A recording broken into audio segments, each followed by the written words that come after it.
5월 10일 월요일 삶의 기적을 일으키는 30분 예배를 시작하도록 하겠습니다. 하나님께서 오늘 우리에게 주신 말씀은 사무엘상 8장 4절에서 8절까지 말씀입니다. 이 말씀 제가 봉독하도록 하겠습니다.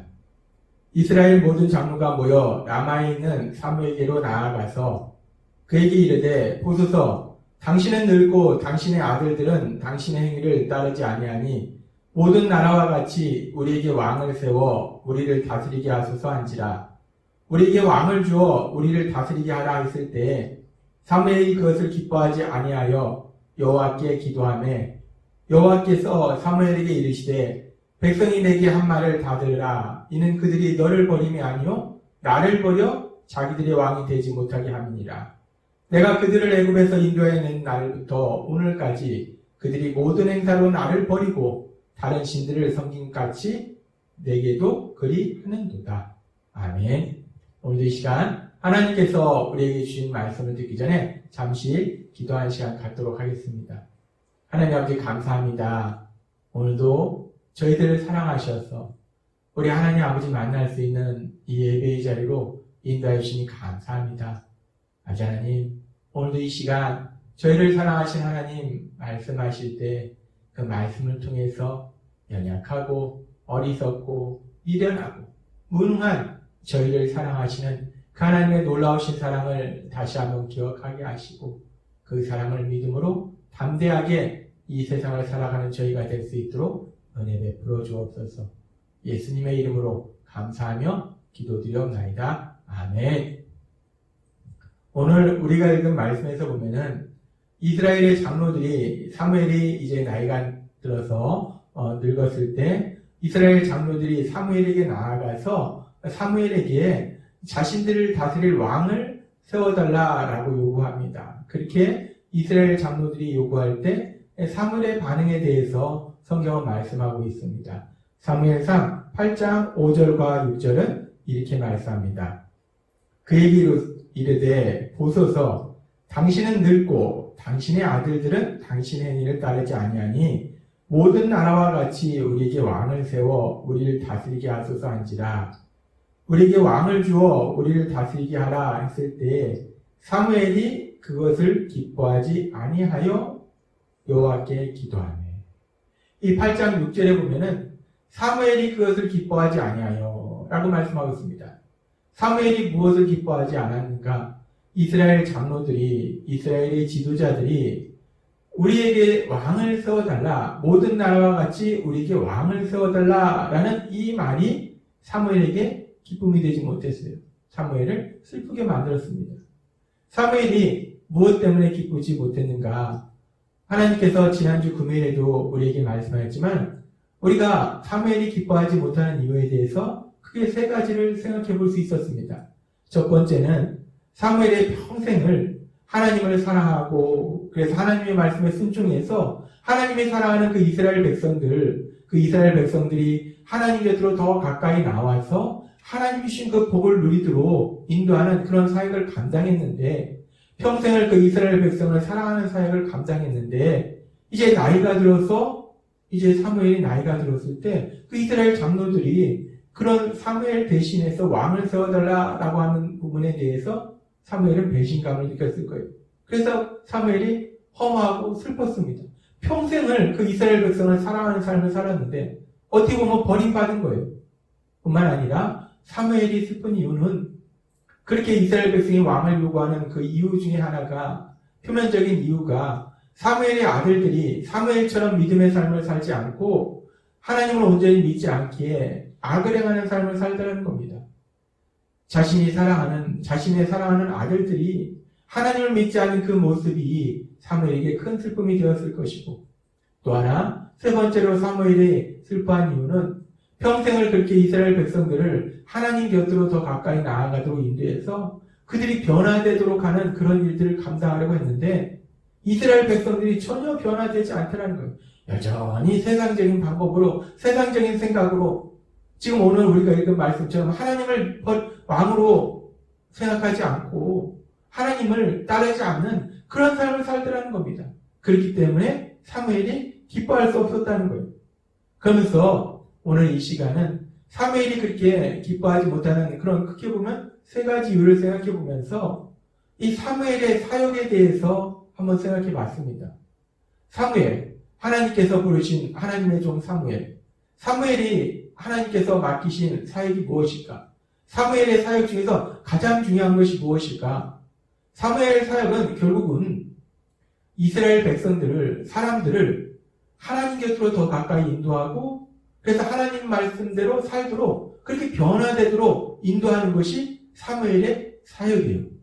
근데 지금 사무엘이 기뻐하지 못하는 이유들을 살펴봤을 때 그렇게 평생을 이스라엘 백성들이 하나님 곁으로 더 가까이 가고 하나님 말씀대로 살도록 변화되도록 인도했는데 그들이 변화되지 않았다는 겁니다. 그들은 여전했다는 거예요. 여전히 자신들의 생각대로 살았다는 겁니다.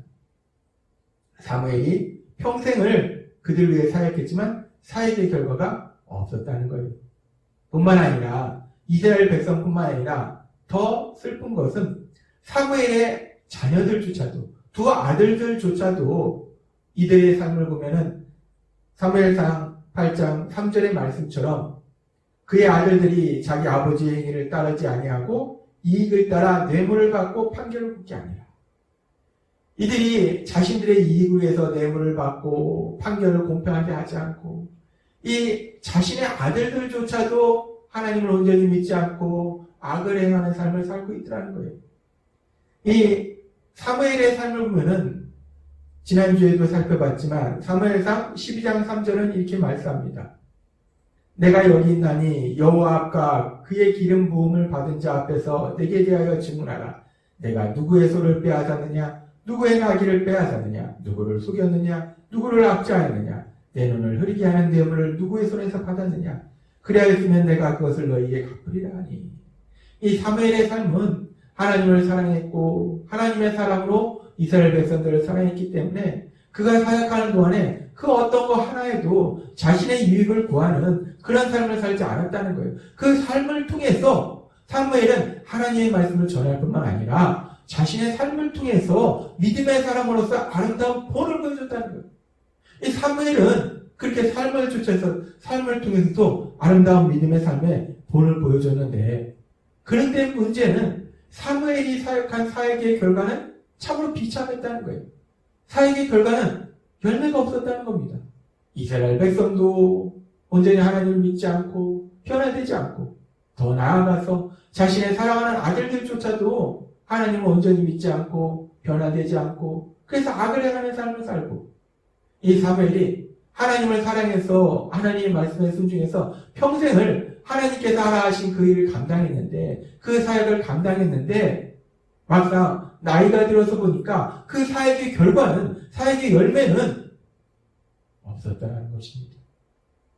이런 사무엘의 삶을 보면 우리가 세상적인 눈으로 사무엘의 사역을 생각하면 사무엘의 사역은 완전히 실패했다라고 볼 수 있습니다.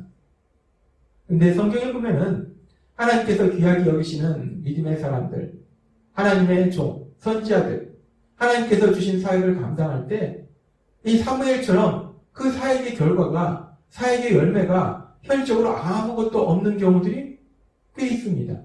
그 중에 대표적인 또 다른 인물이 누구냐면 예레미야입니다. 예레미야는 우리가 흔히 눈물의 선지자라고 말합니다.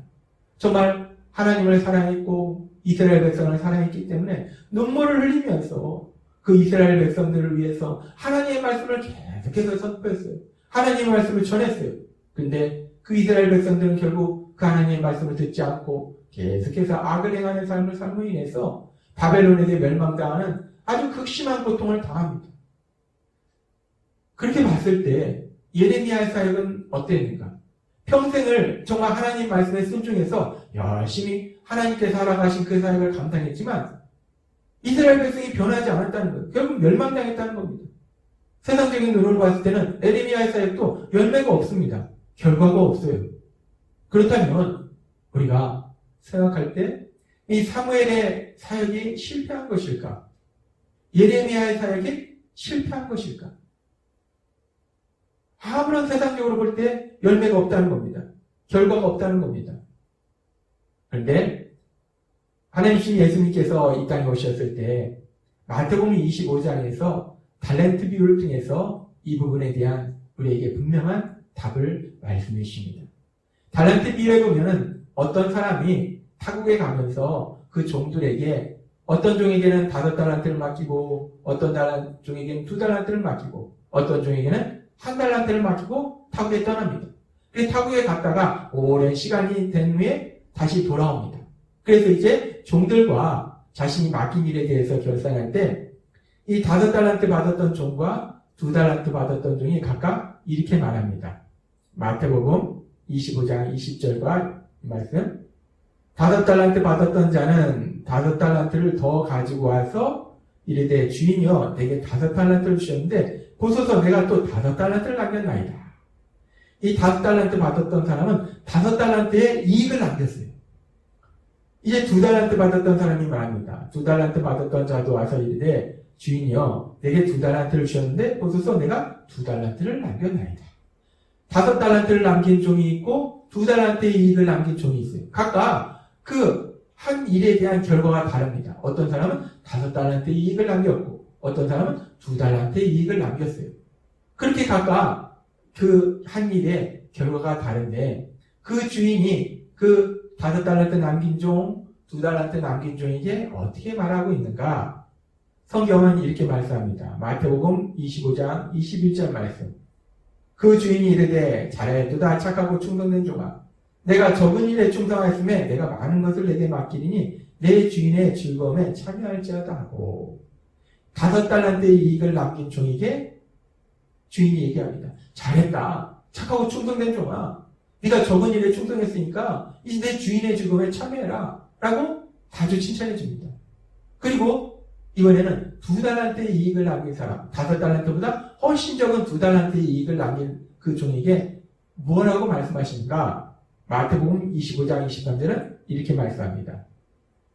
그 주인이 이르되 잘하였도다 착하고 충성된 종아 내가 적은 일에 충성하였음에 내가 많은 것을 내게 맡기리니 내 주인의 즐거움에 참여할지어다 하고 잘했다.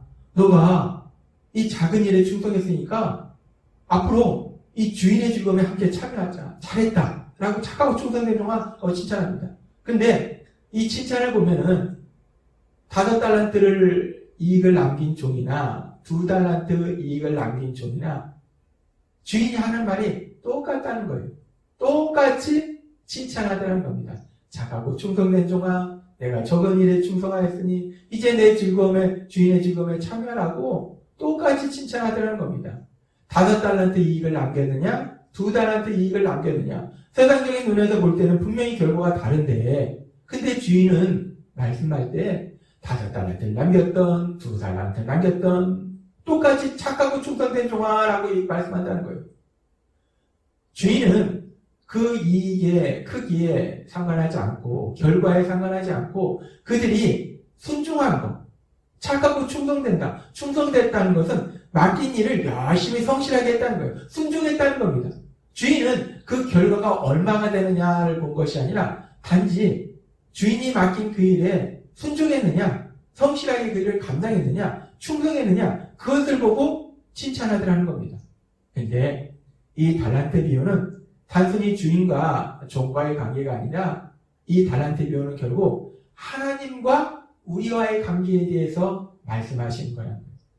하나님께서 우리에게 우리가 예수님을 믿을 때 우리 각자에게 주시는 달란트가 있다는 거예요. 재능이 있다는 겁니다. 사역이 있다는 거예요. 그랬을 때 우리가 그 사역을 감당할 때 어떤 사람은 5만큼의 결과를 남길 수도 있고 어떤 사람은 2만큼의 결과를 남길 수도 있고 어떤 사람은 또 그보다 적은 결과를 남길 수도 있는데 하나님은 그 결과를 가지고 얼마를 많이 남겼느냐 얼마나 큰 결과를 나타냈느냐를 가지고 칭찬하시는 것이 아니라 착하고 충성된 종아 네가 너에게 맡긴 그 일을 순종해서 잘했구나 성실하게 했구나 순종했구나 그 순종을 보시고 칭찬하신다라는 것을 이 말씀을 통해서 우리에게 말씀하신다는 겁니다.